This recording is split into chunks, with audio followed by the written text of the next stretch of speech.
Smrdljivi vitez. Bili so časi vitezov in roparjev.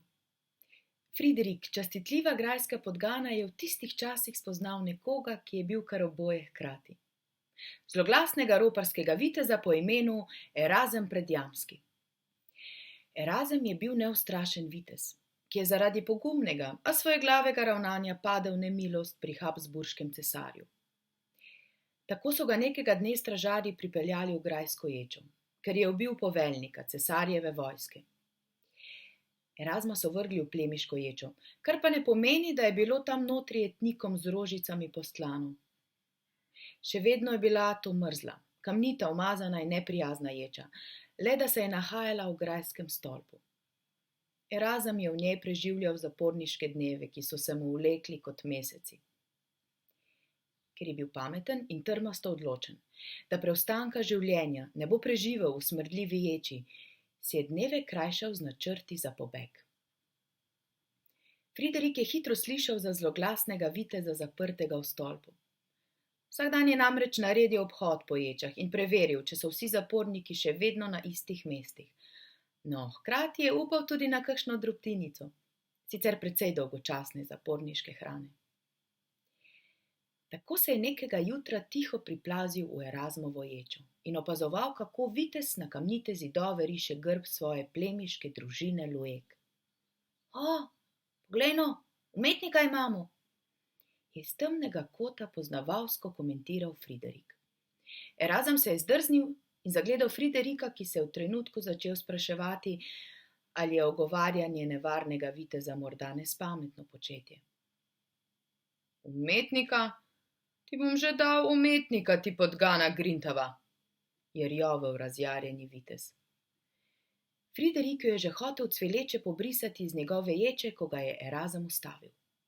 Pomislil je namreč, da podgana pozna vse skrite špranje gradu in bi mu lahko prišla prav pri pobegu. In še kako prav je imel.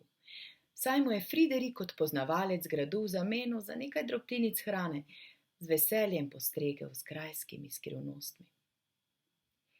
Friderik je tako ob večeri hodil na obisk v Erazmovo ječo.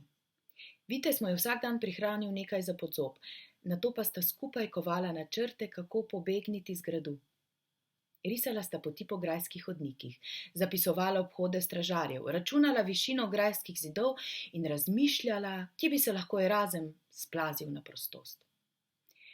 Gruntala in tuhtala sta vedno pozno v noč. Nekega dne se je Frideriku končno posvetilo. Svoboda je tam, kjer smrdi, je zmagoslavno oznanil Friderik. Erazmu ni bilo jasno, o čem vendar govori.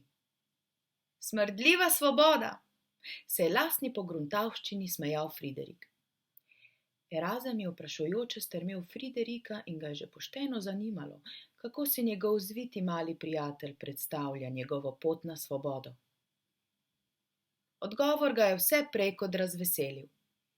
Skozi stranišče, je povsem resno rekel Friderik. Erazem, sprva prepričan, da se Friderik šali, je kmalu ugotovil, da se bo moral, če bo hotel na svobodo, splaziti skozi cel kup smrdljivih kakcev. In ta ideja se je zdela strašljiva celo najbolj neustrašnemu vitezu. Naslednjo noč, ko so na gradu že vsi spali, se je pobeg lahko začel. Friderik je spečemu stražarju izmaknil šop ključev in odklenil vrata Erazmove ječe. V temi sta se tiho prikradla iz stolpa in na dvorišču zlezla v luknjo opuščenega vodnjaka. Od tam naprej sta šla po temačnem in smrdljivem rovu do odprtine na zunanji strani grajskega zidu, mimo katere so v jarku pod obzidjem plavali kakci stražarjev, zapornikov, kuharic, vojakov, uradnikov, cesarjev in konjušnikov.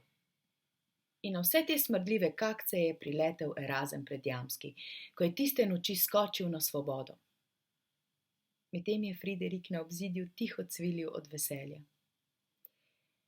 Erazmu še danes pripisujejo besede, da je svoboda tam, kjer smrdi. Zdaj veste, da so v resnici Friderikove. Erazmova usoda pa se je končala na njegovem lastnem stranišču v Predjamskem gradu, kjer ga je zadela topovska krogla. smrdljivi kakci lahko torej pokončajo še tako neustrašne viteze.